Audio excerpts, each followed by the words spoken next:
Hi. Okay, so today's intuitive message is about resistance. And boy, right now I'm resisting fully stepping into my calling, if I'm being 100% honest. Sometimes the resistance can be tricky. It doesn't always look like what you might think. It doesn't look like, oh, I'm just numbing out with TV or alcohol or food or whatever. Sometimes it's that. Sometimes the resistance looks like that. And sometimes it looks like very intelligent justifications for why you're not doing the thing that you know you're supposed to do. So, what do you do, right? Like the question is, what do you do when you start to identify the resistance? Okay. First of all, identifying the resistance is an important step. Um,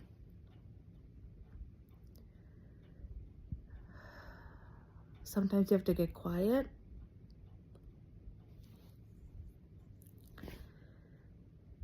and get still and hear the quiet voice within. There's a part of you that's beyond logic, beyond the part of the brain that can tell you exactly what to do. There's a part of you that you can sense, right? Like for me, it's in my heart space. It might be different for you, but for me, that knowing, sometimes people call it a gut feeling, intuitive hit, God talking, whatever it might be. But for me, there's something inside here that doesn't necessarily have words. It's just a knowing. And when I am telling the truth with a capital T, not the self-deceptive truth, right? Not the stories I tell myself to make my life palatable or to make myself fit into the identity that I want. Oh, I'm a good person, and therefore I have to justify why I did X, Y, or Z thing, which you might otherwise label a bad thing. Anyway, I'm rambling, but let me just get to the point. In here, for me, what it feels like is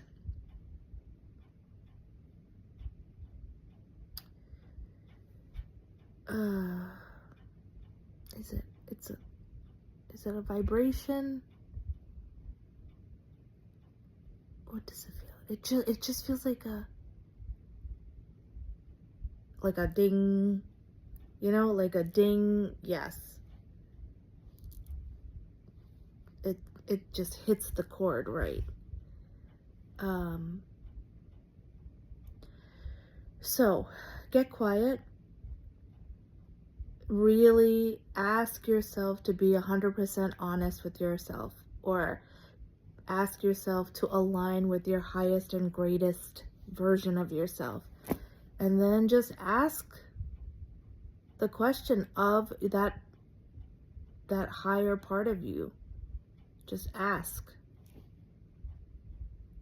am I resisting my greatness? Am I stopping myself somehow? And if you get the knowing, the feeling that's beyond words, and it's like ding ding ding, yeah, yes, you are resisting, then now you know what you have to work with, right? You know that there's a resistance. And then it comes time to being honest with yourself again and asking yourself, what do I do to get past this? How do I do it? So I'm going to demonstrate this for you in real time with my own life, because that's what I feel called to do. I have a lot of resistance. Deep down inside of me, I have felt a calling, a knowing in my spirit that I am put on this earth to do something big, that I am supposed to share, like, my story, the lessons that I've learned, my point of view, my perspectives, etc. So, but it feels really vulnerable to do this, because somehow I want it to be a certain way. I want it to be polished. Maybe I want to look glamorous and not just post exercise face. I want it to be a certain way. I want to be a certain way. And I'm kind of mad at myself that I'm not this, like, perfect person. That I'm not some, like, kind of mad at myself that I'm not some superhero that's, like, perfect and amazing. I don't know why I am so wedded to perfection. Actually, intellectually, I probably know why, right? Like, seriously, daughter of Indian immigrants. I mean, if I came home with a 98, it wasn't a good job. Oh, what a good job. No, it was, where are the other 2 points? So, yeah, perfection was definitely pounded into my head. And not just my perfection, right? Like, meaning how I saw myself, whether I thought of myself as perfect. Oh, no. It was all about, what did other people think? What would our community think? What would neighbors say? My parents didn't care about the neighbors so much, but the community, right? Like family, friends, the church, people that they went to, that we belong to.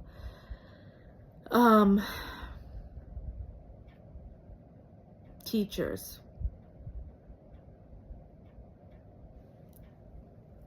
A whole list of people, really, whose opinions were more important than mine, right? Like, that was the message, and I did believe that. I believed it because, not just because of what my parents taught me and what was reinforced by the community that I grew up in, but also watching how my parents succumbed to that, right? Like, how my dad, I'll never forget, it was the first time he invited, like, a new boss that got a promotion over him, and he wasn't there as long. He was a white guy.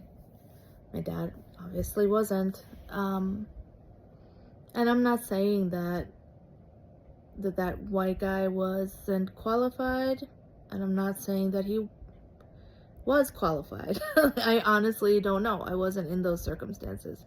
But I do know that race and racism impact people's point of view about whether somebody is true leadership material, right? So Dad definitely, it was the only time. My father otherwise was like this, like the Godfather. You know what I'm talking about? Like, to me, he held this power. He commanded. His presence was commanding. He helped a lot of people. He was respected by a lot of people. I think he also was disliked by a lot of people. But anyway, one day we invited this new boss, and I guess his girlfriend or wife, I don't remember now, over for dinner, which was like, we never had white people over for dinner. I mean, yeah, we didn't. And my mom, it's not like she's cooking American dishes. She cooks straight up delicious Kerala food. And but it wasn't about the cooking or anything like that. I just remember for the first time seeing Dad and seeing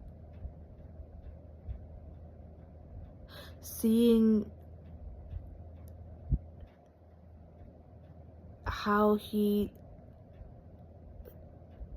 his body looked. There was just the slightest cowering of the head. And I don't think anybody else would notice, but I noticed because I loved my dad. I knew him so well. I could read him so well. And I knew that my father felt inferior to this man.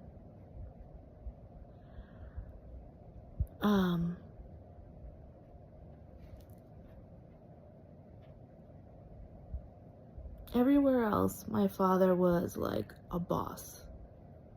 And in this one instance, I saw my dad's shadow. Not a blame thing, nothing like that. But it left a mark on me. And he had a moment like that with his dad. He remembers the day that he saw his father serve coffee to his employer, and how that made him feel. Like, it was one of those moments where my father was like, I'm never going to be subservient to somebody else.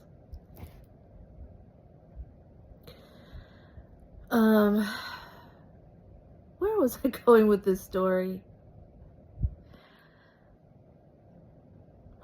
My point is about resistance, right? Dang it! I kind of forgot, but there's so many things coming through my head, so I'm just gonna share whatever is coming through my head.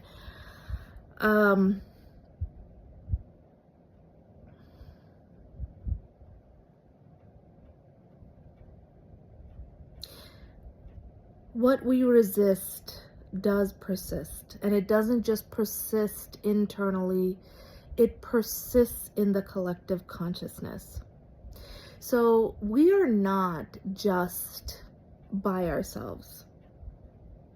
We can pretend like we are, but we're not. Fundamentally, we, all humans, are connected through a collective consciousness, through a part of our own spirituality that keeps us tied to one another, that does have our destinies interwoven with each other. In the past, I've heard a lot of people complain about manifestation stuff, because they're, well, if it's all about what you intend, then how come babies are not intending to have cancer, or people are not intending to have terrible things happen to them? And that's true. People don't necessarily intend to have terrible things happen to them, but People do focus on negative things a lot. People do focus on the things that don't serve them. People do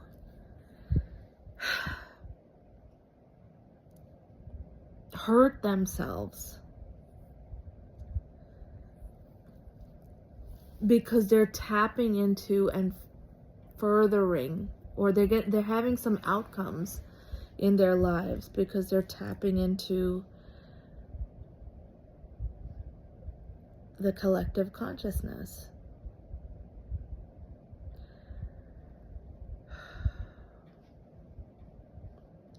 So, back to resistance.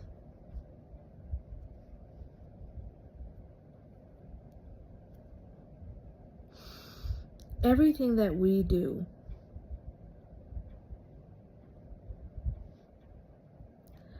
that moves us out of the status quo, doing things purely out of obligation instead of out of love or sanctity, sacredness, joy, right? Like, the more we can reclaim and move out of the resistance, the desire to stay the same, the desire to be just like everybody else, the comparisons, the judgment, the low vibrational feelings, hatred, self-hatred, betraying ourselves to make other people happy. The more we can do this, the more we benefit everyone. You're not just doing it for yourself. The more you clean up your own vibration, the more you heal the collective consciousness.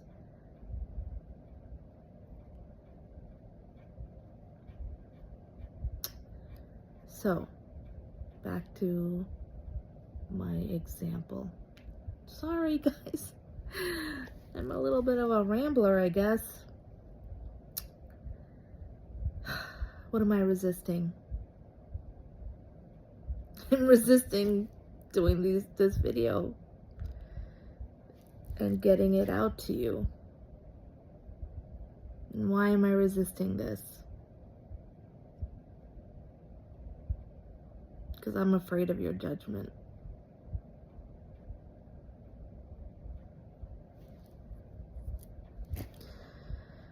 I'm afraid of the criticism.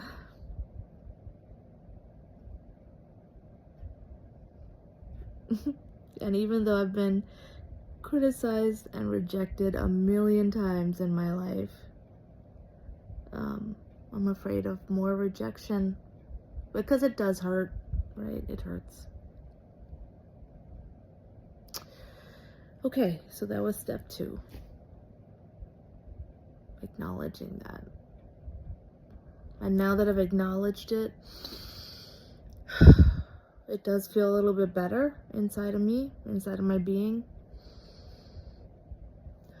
It feels like, okay, we could do this. We can post this and intend that it reach the people that need it, that it serves as some kind of valuable something. My intention is that it helps people. Seeing somebody go through it, talk about it, that maybe it will help you, and that it doesn't harm anyone. That's my intention. So what I'm gonna do is I'm gonna break through that resistance, and I'm gonna post this. Okay. I love you.